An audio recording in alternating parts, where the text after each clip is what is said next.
All right, class, welcome to our first video lecture. My goal for this here is to just get you a sense of how the material is going to be presented. Let me make sure I'm sharing this with you. Um, just in terms of pacing and, well, that's not a flattering pause there. Um, in terms of pacing and just how I'm going to be presenting the content, etc. And I'm going to keep this relatively short, maybe about a half an hour or so, uh, for a few reasons. The first one is this is a very long unit. There's a lot here, and I don't want to overwhelm you. The other issues, I'm still trying to figure out all the kinks with how Zoom interacts with Canvas. That's my problem, obviously, not yours, but I don't want to do a 2.5 hour video and then realize it didn't save or something. So this first unit is on the Columbian exchange. That has to do with Columbus, as you might imagine. We're not going to get to that in this first section here, but that's kind of what we're leading up towards. The first process or topic that's covered in the text, which you do not need, but I just want to stipulate I'm basing a lot of this on a textbook that I've used in other courses. First issue that's covered is the Renaissance. For this course, I'm not assuming any prior knowledge from you at all. I know you all have prior knowledge. I just don't know what that might be. So I'm approaching this as if it's the first time you've ever taken a history course. All right. So if you're worried about, oh, do I need to know X, Y, and Z? No, I'm just assuming you're all a blank slate. Okay. I'm just going to start from the ground up. However, I'm pretty confident you've all at least heard of the Renaissance and have some general idea of what it is. So it basically means rebirth. All right. And that's a physical reality and a metaphorical reality. The physical reality of the physical rebirth of Europe, the Renaissance comes after the bubonic plague or the Black Death, if you've ever heard of that, one of the deadliest pandemics in human history. And after that faded out, it's literally a rebirth, right? The death rate was astronomical, something we cannot relate with. And after that pandemic petered out, there's a rebirth, literally. And it's also metaphorical, figurative.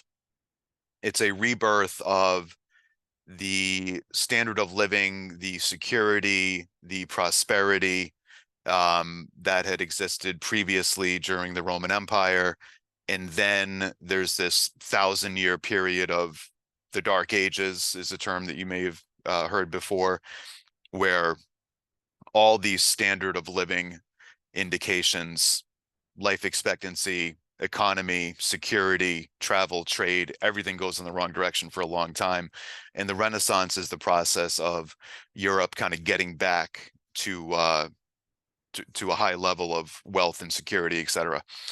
So there's a lot that goes into the Renaissance. We'll cover it relatively quickly and go over some examples of the different ideas that combines to make this thing called the Renaissance. In terms, though, of the geography of where it started in Italy. And there's a couple of reasons for that. Number one, geography. Geography is it's important. It doesn't dictate your life or the life of civilizations, but it's very influential, right? Where you live will affect what you're exposed to, what kind of people are around, what resources you have access to, et cetera, et cetera. And so Italy is central in Europe in terms of travel, shipping routes, trade routes, et cetera, right? Sticks right out into the Mediterranean Sea. It's kind of in the middle geographically. So if the Renaissance is about people and ideas, where is that kind of thing going to blow up? Not in the middle of nowhere. It's going to happen in a geographical place where there's lots of people coming and going. And that's Italy at this time. So geographically, Italy was central. That means people, that means ideas coming and going, interacting with each other. So that's where you're going to get this big revolution of ideas in a geographically central place like Italy. Religion. The center of the Catholic Church was and is in Vatican City, in Rome, in Italy. A lot of what the Renaissance focused on was art. And artists need patrons. They need people to invest money in paying them to make paintings and sculpture, etc. Who has a lot of money and is interested in art? Among other institutions, the Catholic Church. So there's going to be a lot of artists going to Italy during the Renaissance, because if you're an artist and you want someone to invest money into you doing what you love to do, the Catholic Church is a good place to start. History. Historically, Italy was the center of the Roman Empire. That was the gold standard for people in Europe in terms of standard of living, security, architecture, et cetera, et cetera, et cetera. So if you are studying the history of, let's say, architecture, you're going to gravitate towards, well, where the highest concentration of uh, ancient architecture that you're going to want to study to figure out how they did it. How can I match this? How can I improve on this? You're going to go to the area that was historically the center of this great empire, and that's Italy. So for all of those reasons, this process starts in Italy and then expands out in every other direction. Art.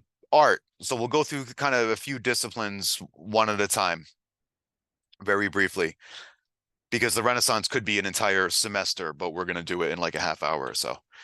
Art. A couple random examples here. On the left, this is a random example of pre-Renaissance painting, and on the right is an example of Renaissance era painting. You don't need to know a lot about art. I don't know that much about art to just look at these two images, and you can see, okay, the society that produced the image on the left is a much different society than that which produced the image on the right. I know art is subjective. It's in the eye of the beholder, all that good stuff. Fine. But come on. When you look at these images, can't we just kind of say, yeah, the painting on the right is better. It's just better, right? It has a broader array of colors being used. The proportions of the human beings are much more realistic. The perspective, the dimension, the depth, just the skill. You can look at the image on the right, and you can just, your common sense will tell you that is a master artist. The person that made the image on the left, no offense, it's not great. It's not great. What's going on? The proportions are weird. The relative sizes of things are weird. The dimensions and the depth are confusing. Where is the ladder footed? What is even going on in that painting? Where's that guy's head, the guy that's on the ship? It's just, it's not great. This is just an anecdotal example of, during the Renaissance, if during any period, if art is getting better and better and better, that will tell you that the society that's producing it is more stable and secure and prosperous, because art is great, but it's not a necessity, right? It's not food, clothing, shelter. And only rich, stable, secure societies can afford to invest in people spending their entire lives becoming master artists. You understand? So just look at these two images, and it's an anecdotal example of image on the left, that'd be pre-Renaissance, image on the right, that's Renaissance. You can tell that the society is evolving just by looking at these two images side by side. Education. During the Renaissance, the focus of education shifted from religion to humanism. A couple of things that are important for you to understand here. Number one, the huge majority of people had no education at all. Okay. Those who did have an education, it was entirely focused on religion. What the Renaissance did a lot of things. In terms of education, it expanded the idea of what is education from strictly, religious education to, I want to be clear here, they're not rejecting religion. That comes much, much later in Europe. We'll actually get to that towards the end of the course. the Renaissance people in general, Renaissance era people were very, very religious. They're not rejecting religion. They're just saying, hey, in terms of education, yeah, we need to know religion. That's great. But we also need something else. We need what they called humanism or humanities. We need to not just study the spiritual realm. We need to study the physical, secular, temporal, human existence, philosophy, history, anatomy. How does the human body work? Where do people come up with ideas? What ideas are the most effective? Right? Studying human behavior, not just, the spiritual dimension of life. And these people that were studying during the Renaissance and teaching, they're focusing on what the Romans had done for reasons that I tried to explain a few minutes ago. The Romans, the Roman Empire, that was the gold standard for these people. The area where they're living, right, in Europe, the standard of living was much, much higher at the time of Christ, for example, at the peak of the Roman Empire, than it was 1,000 years later. So their worldview for people in Europe during the Renaissance was the Roman Empire was way up here in terms of art, architecture, security, etc. And then things went in the wrong direction for a very long time. So they're trying to get back, rebirth, Renaissance. And so they're going to look back at what to them is the gold standard, the Romans. What were they writing? What were they thinking about? How were they building? All right. So they're going to try to get back to that standard of living and then go even further. And they did ultimately. The image here is from one of, I'm sure you've heard of Leonardo da Vinci, one of his notebooks. He has thousands and thousands of pages like this of these remarkable drawings of anything you can imagine. He did, well, he was a Renaissance man. He was interested in all kinds of different things. Anatomy, relevant to this drawing here. This is at a time when the Catholic Church forbid autopsies, but he broke the rules and would pay people to, dig up uh, recently buried bodies, and he would dissect them and do autopsy and figure out what's going on inside the human body. And so he drew some of the most accurate, anatomically correct images of what's going on inside the human body. He was drawing prototype designs for helicopters like 400 years before they existed. I mean, this guy's a genius. So he's an example of this idea during the Renaissance of learning about religion. That's great. That's all good. It's not sufficient, though. You got to learn about every possible thing that you can. So the very definition of education really expanded. Architecture. Here's this one example. This is the Duomo in Florence in Italy. You can tell by looking at this church. Common sense will tell you the scale of this, the ambition of this, the amount of time and money and resources and organization that it would have taken to do this. This is a society moving in the right direction. This is not a poor, primitive, chaotic society. Common sense will tell you that. Poor, primitive, chaotic societies don't build things like this. And nothing like this of this scale had been built since the Romans. Here's a great example of a Renaissance thinking. The architect that built this, Brunelleschi, he was inspired by an egg, which might sound absurd, but let me explain this to you. The dome that you see there, you see it's kind of shaped like an egg. That dome was the biggest unsupported dome ever built in human history. Meaning if you go inside the church and look up at the inside of the dome, there's not a bunch of cross beams keeping it from collapsing. It's hollow on the inside. No one had ever done anything like this.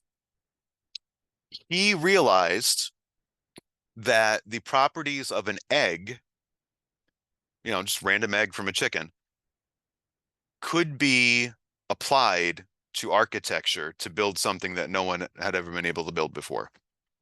So here's what he realized. If you take an egg, again, just random egg from a chicken, if you tap it lightly on the side of a frying pan, it's going to break. right? Eggs are very fragile. You all know this. You drop it from 6 inches onto a table, it's going to shatter, right? Eggs are weak, right? But that very same egg, if you take an egg in the palm of your hand and you squeeze your fist around that egg as hard with as much force as you possibly can, that egg will not break. And that's weird, right? It's interesting, I guess, but so what? Who cares? Well, this is Renaissance thinking. Brunelleschi's thinking about this one day. What is it about an egg that if I tap it on the side of a pan, it'll shatter, but if I squeeze it as hard as I possibly can, it won't break? That's wild. He took that interesting property and he's thinking outside the box and he's like, hey, you know what? I could take that, whatever it is about that shape, that structure, the way the forces of gravity play on that thing, I can take that and I can extrapolate that and build something the size of, I don't know, 10 million eggs. And as long as I hold to that structure and use those properties, I can build this huge egg-shaped dome, and the forces that are bearing down on it with gravity, it will not collapse. Just like if I take an egg and squeeze it in my fist, it will not crack. Just random example of out of the box Renaissance thinking. Michelangelo's Sistine Chapel, right, in the Vatican. Again, the Catholic Church is investing in a lot of these artists. The scale of this, the ambition of this, it took this guy years to do it. The realistic nature of the paintings, the color palette, the hundreds of hours of practice, right? These are all things that you don't get pre-Renaissance. Sculpture. Again, you look at this, this is the Pietà, this is Mary holding the body of Jesus after the crucifixion. That was a solid piece of marble and someone turned it into this. It's a remarkable achievement. It's unbelievable. If you see this in real life, I have, it's impossible to describe. It looks like it's solid marble, but you feel like if you go up there and pull on it, it'll just pull away like you're pulling on a bed sheet or something. It's wild. A society that can invest in people to spend their entire lives becoming so good at sculpture that they can do this, that's a rich, stable, secure society, obviously. Into the more kind of sociological, political, cultural stuff is where we'll spend the rest of this introduction. Some city-states, some Italian city-states passed laws against same-sex relations, adultery, and drunkenness. And the second part is key because you can pass any law you want. If no one's enforcing it, it's not a law, it's just words on a piece of paper. So the second part is important. Organize groups of young men to actually police this behavior, to patrol streets in Italy hundreds of years ago, looking for violators of these laws. Okay. Throughout this course, there's going to be a lot of examples of things like this, where we might be talking about a certain snapshot, a certain moment in time of a certain civilization behaving in a certain way. And it could be good, bad, or indifferent. But this is one of many reminders we'll have in this course. No civilization, no culture, no religion, no country has a monopoly on any of this stuff. In other words, this is something that was happening in Italy hundreds of years ago, but that this same thing would be happening now also, just not in Italy. Now it would be somewhere else. So, you know, if the question is who would do thing X, your follow-up question would have to be, well, when are we talking about? Because these things change, and we'll go over lots of examples of this. So here's the first one.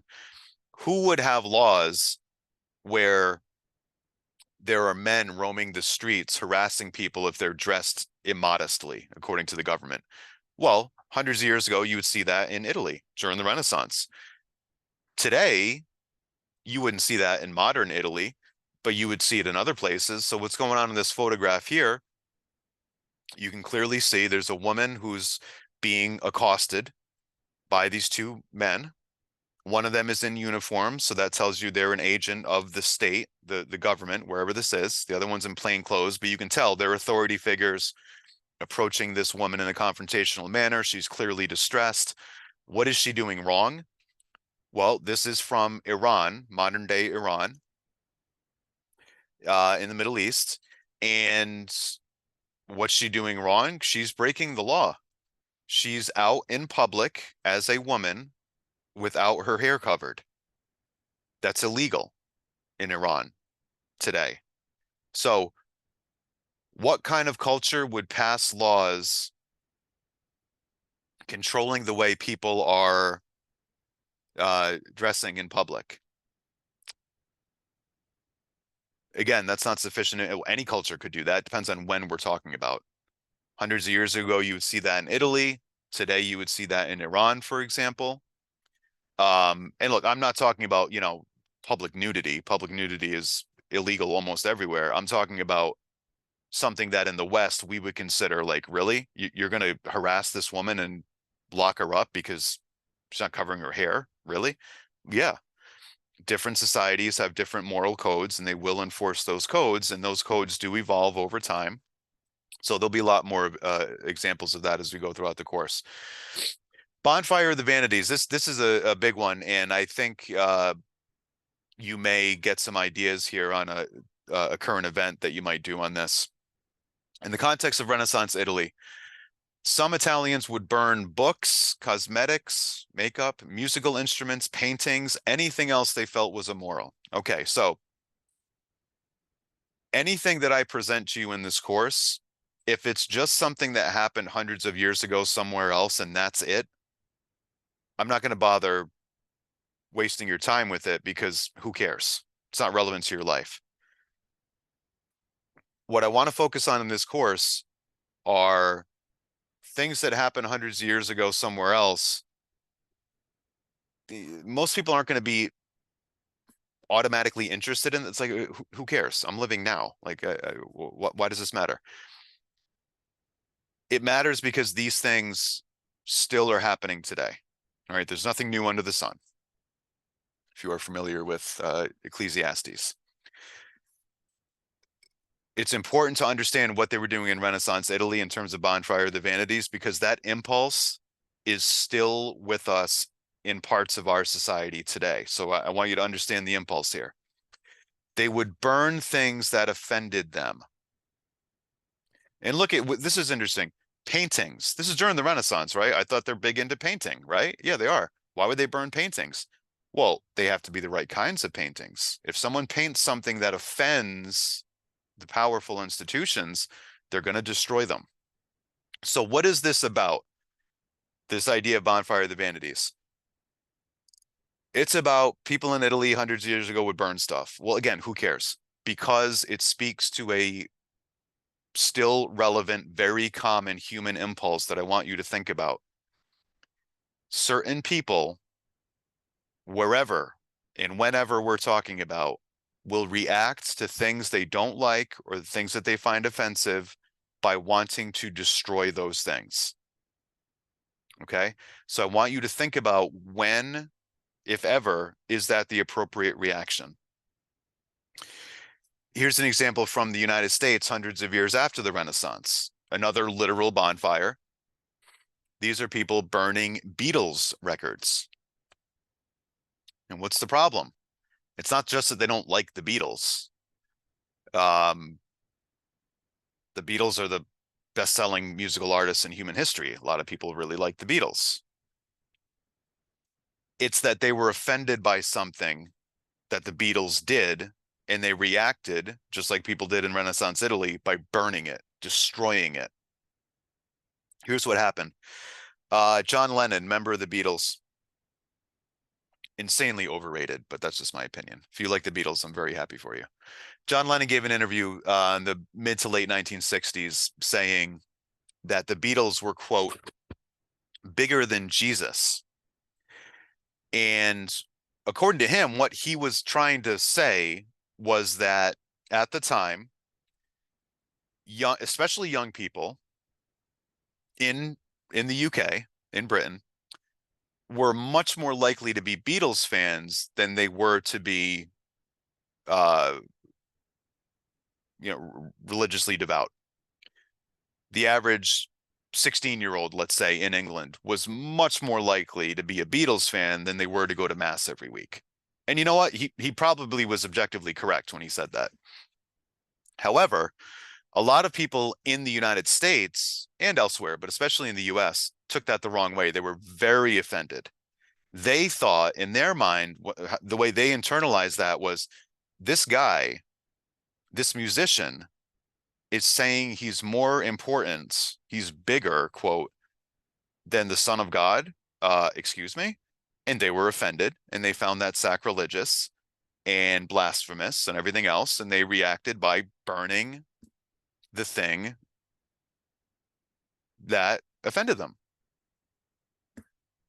Happens a lot. Once you see this, once you understand the impulse that I'm trying to explain here, you'll realize you see this all over the place. So in your, like, you guys are young, but even in your lifetime, especially in 2020, 2021, I don't know if you follow this at all, people tearing down statues of people that from the past that they don't like. We'll go over some examples of that when we get to Columbus. Tearing down statues of Confederate soldiers, tearing down statues of George Washington, Thomas Jefferson, Abraham Lincoln, Christopher Columbus, destroying things that they found offensive for whatever reason. Some people will have that reaction. And it's not always a literal bonfire, you understand? It could be, I don't like this news story, therefore it should be wiped from the internet, and people should not be able to share the story with each other because I don't like it. Right? I don't like this statue, tear it down. I don't like this book, remove it from the high school library. I don't like that Colin Kaepernick kneeled for the national anthem, burn his jerseys. I don't like that, uh, you know, Bud Light hired a transgender person to promote their products. Boycott Bud Light, nobody buy it. It can take on different forms, but the impulse is the same. If you don't like something, if something offends you for whatever reason, when, if ever, is it appropriate for you to react by saying, I don't like this thing, therefore nobody should have access to this thing? Really important thing for you to think through. The most famous Renaissance era book, and I wouldn't be surprised if you've heard of this, or at least the name of the author, Machiavelli, The Prince. The Prince is a book that was written as a guide of advice for a prince, for someone who is going to be in charge. And so it could be, in the modern context, it could be a president, it could be a CEO, whatever it is. If you are a leader, how do you maintain control? How should you behave? Well, let's do the quote on the left first. This is a quote from the book. A ruler's moral code in maintaining these was not the same as a private individual's. A leader could, indeed should, use any means necessary. Big idea number one. If you're a leader, the rules don't apply to you the way they apply to everyone else. And you should use any means necessary. Anything you need to do to maintain control, you should do without hesitation, without apology. And if you had to put Machiavelli on a bumper sticker, it would be this: the ends justifies the means. The end is the goal. Where do you want to end up? What are you trying to accomplish? The means are, what will you do?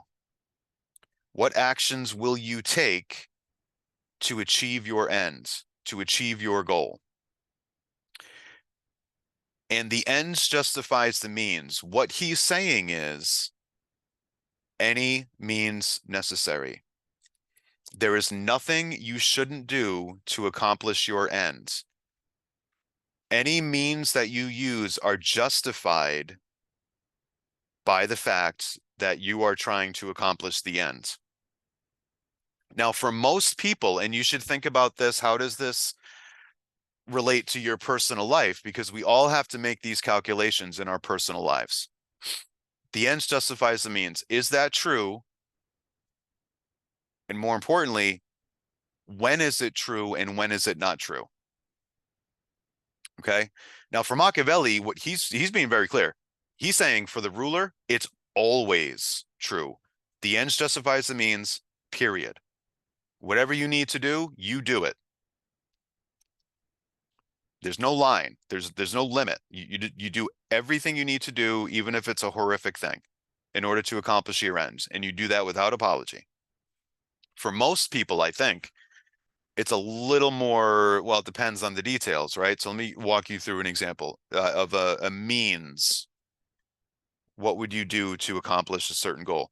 An extreme means would be killing someone. All right, that's pretty extreme. When are you justified in killing someone? I think for most people, the answer would be, well, very rarely, right? And it would depend on the ends. What's the goal? What are you trying to accomplish by killing this person? Because that matters, I think, for most people, because that's a pretty extreme means to take, killing someone. And maybe you should only do that if it's a really, if the ends, the goal is so important that the ends justifies the means. So for example, if my ends, and by the way, I might walk you through examples like this of how to think about these ideas. And I want to be very clear about something. We're asynchronous, so I can't ask you in real time. But whenever I might walk you through a personal example of how I might approach something, that shouldn't matter to you at all. Like you might agree with me, you might think I'm a lunatic, whatever. I'm just trying to model for you how to like plug in these ideas. So for me, if I look at this, if my goal is protecting the lives of my children, yes, I will kill someone. God forbid, wouldn't want it to happen, I'll do it. I will. Because that ends protecting the lives of my children, that is the most important ends, the most important goal I could ever have to accomplish. And therefore, yeah, I'll kill someone. I will. Um, if the end is I'm in line at Dunkin' and the guy in front of me is taking too long to order his bagel and I'm really hungry, I'm not going to kill him. You understand what I'm saying? Because that end, that goal, I want my bagel now instead of 2 minutes from now, that's not proportionate to those means. That's way out of balance, right? Protecting my kids, I'll kill you. I want a bagel, no, that's ridiculous, right? The end does not justify the means there. So in your life, very important, you think through these ideas. How do they affect you? When do you have to make these kind of calculations? And the ends justifies the means sometimes, sure, but you need to really think about how often is that true? Because if everyone walks through life saying the ends always justifies the means, we can't have a society. It's just the purge, zombie apocalypse, right? We don't want that. Utopia is, I'm going to jump ahead for 1 second. Okay. Utopia is another book.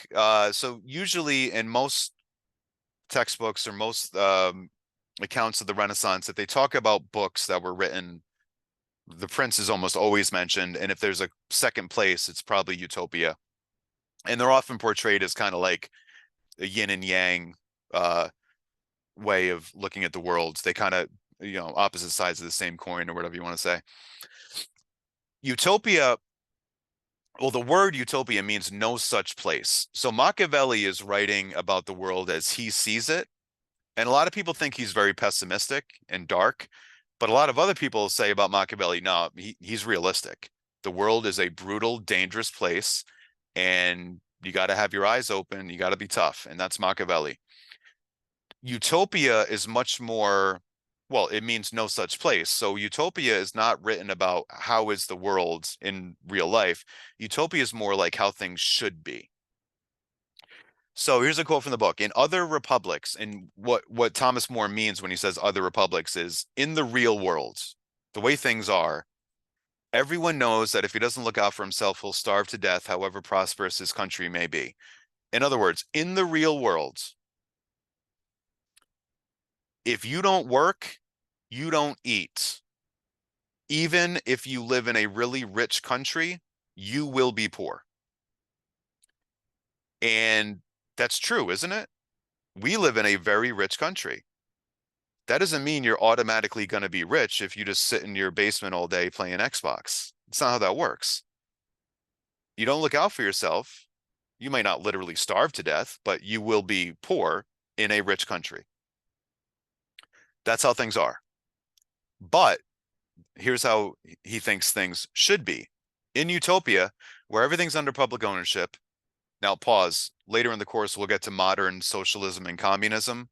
Those weren't words that were used when he was writing, but everything under public ownership, that's what we would generally call communism today, or at least socialism. We'll get to that later in the course. No one has any fear. That sounds nice.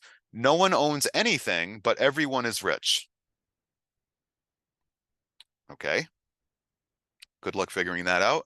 He's basically saying, look, in a perfect world, in a rich country, like the United States, for example, this is before the US existed, but uh,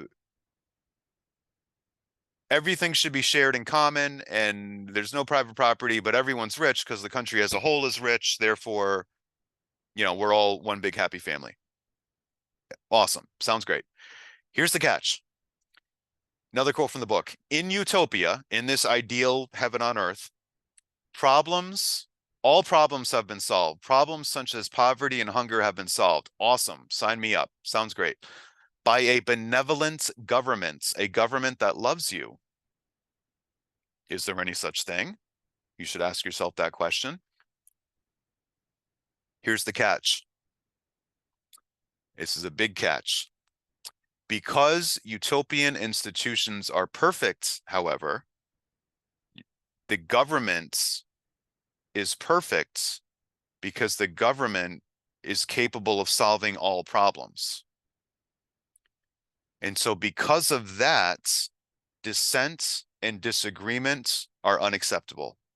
That's the catch. This is what Thomas More was writing hundreds of years ago. And in this course, towards the end of the course, we'll get to some examples of what happens when utopian ideas are instituted in real life. And let me just give you a brief preview of what happens. The image on the right, you see left to right. We'll cover each of these guys in varying degrees of detail later in the course. Stalin, communist dictator of the Soviet Union, Mao Zedong, communist dictator of China, and Hitler. You know who Hitler is. These three guys are responsible for tens of millions of murders. They are the most prolific mass murderers in human history. Okay? Very, very, very important to understand that guys like this, Stalin, Mao, Hitler, etc., they don't get out of bed in the morning and twirl their mustache and today I'm going to be evil. They don't think they're evil. They think they're good. They think they're doing the right thing. These monsters who killed tens of millions of people each, they were utopian. Very important to understand. They genuinely thought that they and they alone had figured out the secret to solving all problems as they define them and of creating a heaven on earth, a utopia. And if you think that you could create heaven on earth and solve all problems, Here's my question for you. Would you let people get in your way? If you live in a country of 100 million people and you can solve every problem, poverty, hunger, disease, homelessness, everything, for 100 million people, you can create heaven on earth. But there's 100,000 people that don't agree with you and are trying to prevent you from doing that. What would you do to those 100,000 people? Would you kill them? 100,000 people compared to 100 million, that's like, check my math, that's 1/10 of 1%. You still have 99.9% of your people left, and all their problems have been solved. Would you kill 1/10 of 1% of everyone in your country if that meant that 99.9% of your country had heaven on earth? And you know what these guys pictured here would say? Obviously, yes. Of course you do. Yes. You do that without hesitating. And you're not bad if you do that. You're doing the right thing for the greatest number of people. And by the way, anyone who would get in the way, anyone who would resist someone solving all the problems, there's got to be something wrong with those people anyway, right? They're terrorists. They're psychopaths. We don't need these people. What's wrong with that? What kind of monster would want to prevent me from ending hunger and poverty? They got to go. That leads to the greatest crimes in human history. Hitler, Mao, Stalin, these types, they're utopian. They think they can create heaven on earth. If you get in your way, in their way rather, you get a bullet in the head real quick, because you cannot be allowed to prevent heaven on earth from taking place. And here's what happens. Guys like this say, all right, look, I can solve all problems for 100 million people. First, I need to kill 100,000 people. They're not going along with the plan. They got to go for the good of everyone else. And then all problems will be solved. So they kill 100,000 people. Are all problems solved? Nope. Turns out those 100,000 people had friends and family, and now they're angry because you killed them. Well, all right, I have to kill everyone who knew those 100,000 people because now they're angry. So maybe I need to kill 2 or 3 million people. That sounds rough, but 2 or 3 million people, that's only 2 to 3% of the population. That's okay.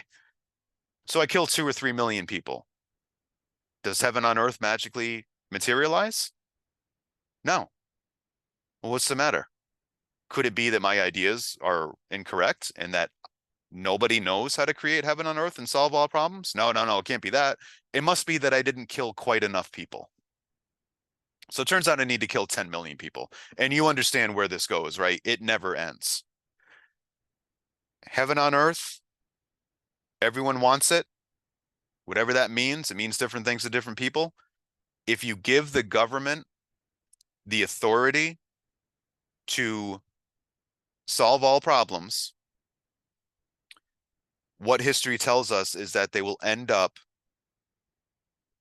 killing anyone who looks at them sideways under the excuse of, we can't let these people stop us from creating heaven on earth. All right, so I am going to pause there. This is not even close to the end of the unit, but I want to just cut this into smaller, more manageable pieces for you. And so we'll pause there and I'll pick it up next time. I look forward to seeing you then.